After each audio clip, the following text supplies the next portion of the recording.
नमस्कार, स्वागत है आपका। आप देख रहे हैं हमवतन टीवी और मैं हूं आपके साथ अजीत कुमार। राजधानी दिल्ली में 250 निगम सीटों पर होने वाले चुनाव की सरगर्मियां धीरे धीरे लगातार अब तेज होती जा रही है।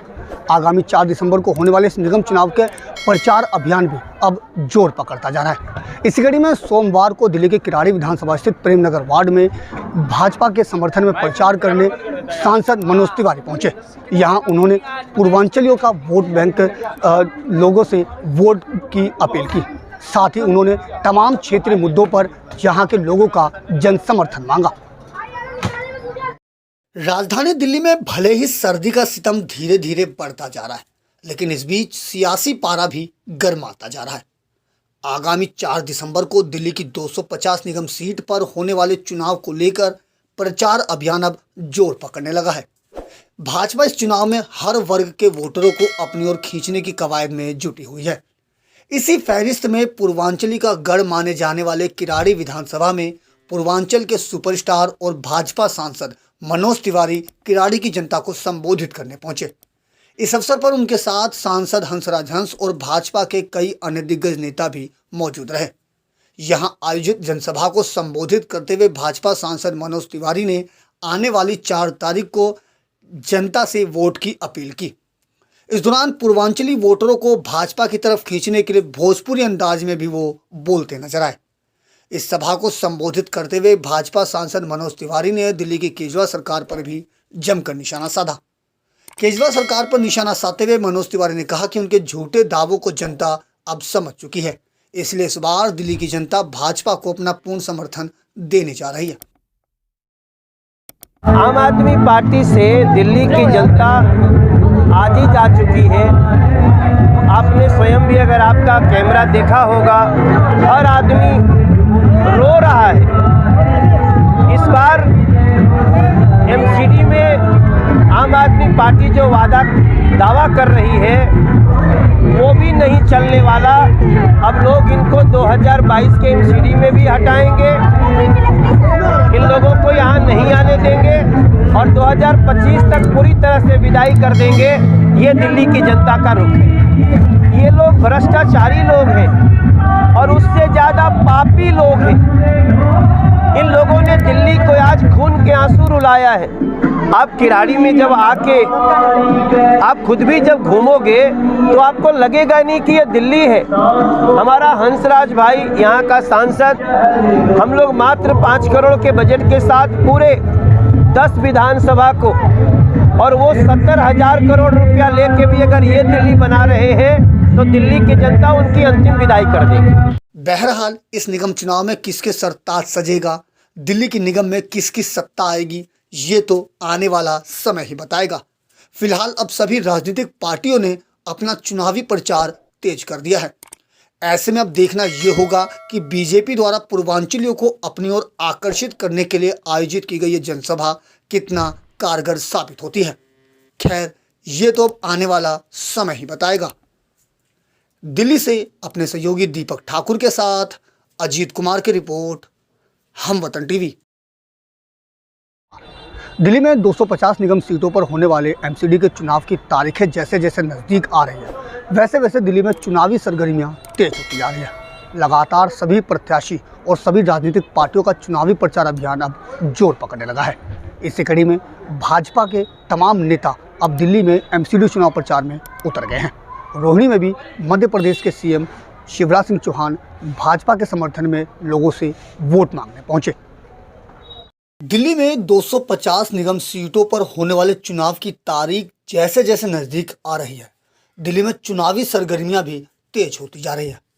तमाम राजनीतिक पार्टियों और उनके उम्मीदवारों ने चुनावी प्रचार में अपनी पूरी ताकत झोंक दी है। विशेष तौर पर भाजपा इस चुनाव में कोई कोर कसर नहीं छोड़ना चाहती। इसी फहरिस्त में दिल्ली के रोहिणी इलाके में मध्य प्रदेश के मुख्यमंत्री शिवराज सिंह चौहान भाजपा के समर्थन में प्रचार करने पहुंचे। इस दौरान भाजपा कार्यकर्ताओं ने शिवराज सिंह चौहान का गर्मजोशी के साथ स्वागत किया। इस जनसभा में तमाम कार्यकर्ताओं ने केजरीवाल सरकार पर निशाना साधते हुए भाजपा प्रत्याशी के समर्थन में वोट की अपील की। इस मौके पर मुख्यमंत्री शिवराज सिंह चौहान भी केजरीवाल पर जमकर गरजे। जनसभा के माध्यम से रोहिणी की जनता को संबोधित करते हुए शिवराज सिंह चौहान ने आम आदमी पार्टी को भ्रष्टाचार के मुद्दे से जोड़ते हुए कहा कि जो पार्टी टिकट बंटवारे के दौरान धन एकत्रित करने में लगी हो, उनसे निगम में भ्रष्टाचार मुक्त की क्या उम्मीद की जा सकती है। उन्होंने केजरीवाल सरकार पर तंज कसते हुए कहा कि ये केवल विज्ञापन की सरकार बनकर रह गए हैं और सरकारी खजाने को विज्ञापन में लुटा रहे हैं। उन्होंने इशारों में केजरीवाल सरकार पर निशाना साधते हुए कहा कि इस चुनाव में एक बार फिर से केजरीवाल पुराने हथकंडे अपना रहे हैं, लेकिन लोगों से अपील करता हूं कि एमसीडी से जीत का डंका बजाते हुए इसे विधानसभा चुनाव तक लेकर जाना है, क्योंकि हम कहते नहीं हैं बल्कि जो कहते हैं वो करके दिखाते हैं। जाल बिछाएगा, फंसोगे तो नहीं रोनी वालों, फंसना नहीं है, इसकी सच्चाई समझ लें। ये बहुत मायावी है, रूप बदल के आता है, रूप बदल के, और इसलिए इनसे सावधान रहना है। और आप सबसे मैं निवेदन कर रहा हूँ, हमसे कोई चूक ना हो जाए। सचमुच में मैं स्मिता को पहले नहीं जानता था, लेकिन जब से इसके बारे में सुना है मुझे गर्व होता है। और स्मिता, विजेंद्र भाई आपके साथ, विजेंद्र जी यहाँ के विधायक है, यशस्वी नेता है, 1 और 1 11 होंगे विकास के लिए। और चिंता मत करना, कभी कोई जरूरत पड़ जाए तो मामा को भी आवाज दे देना, मैं भी मोदी जी तक ले जाऊंगा, चिंता नहीं। मेरे दिल्ली के मुख्यमंत्री की पार्टी रोज सुनते हैं, हैरत होती है। एक जेल में मसाज करा रहा है मंत्री, दूसरा मसाज करके जेल जाने की तैयारी कर रहा है। क्या किसी पार्टी को टिकट के पैसे लेना चाहिए?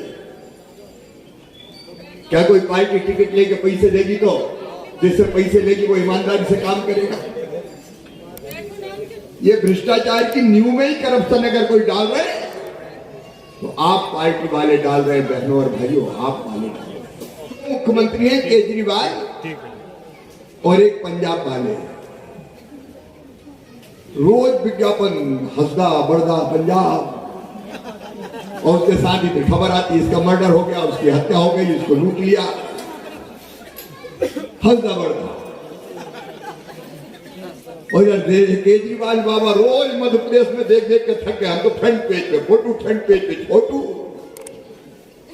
अरे तुम्हें देखा था तो दिल्ली में फोटो छापो, मध्य प्रदेश में क्या छाप रहे? ये भी ठीक दे दूंगा, वो भी ठीक दे दूंगा, लेकिन मैं आज निवेदन कर रहा हूं, एमसीडी के चुनाव से शुरुआत हो जाए भारतीय जनता पार्टी की विजय पताका फहराने की, जो विधानसभा के चुनाव तक जाए और भारतीय जनता पार्टी हक की सरकार।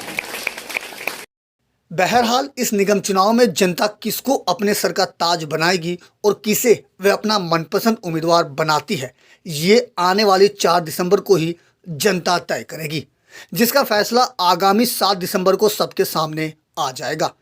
लेकिन चुनाव की तारीख नज़दीक आते देख अब सभी प्रत्याशियों ने चुनाव प्रचार में अपनी पूरी ताकत जरूर झोंक दी है। फिलहाल अब सभी राजनीतिक पार्टियों ने अपना चुनावी प्रचार तेज कर दिया है। ऐसे में अब देखना ये होगा कि बीजेपी के दिग्गज नेताओं द्वारा आयोजित की गई ये जनसभा आने वाले चुनाव में कितना कारगर साबित होगी। दिल्ली से अपने सहयोगी दीपक ठाकुर के साथ अजीत कुमार की रिपोर्ट, हम वतन टीवी।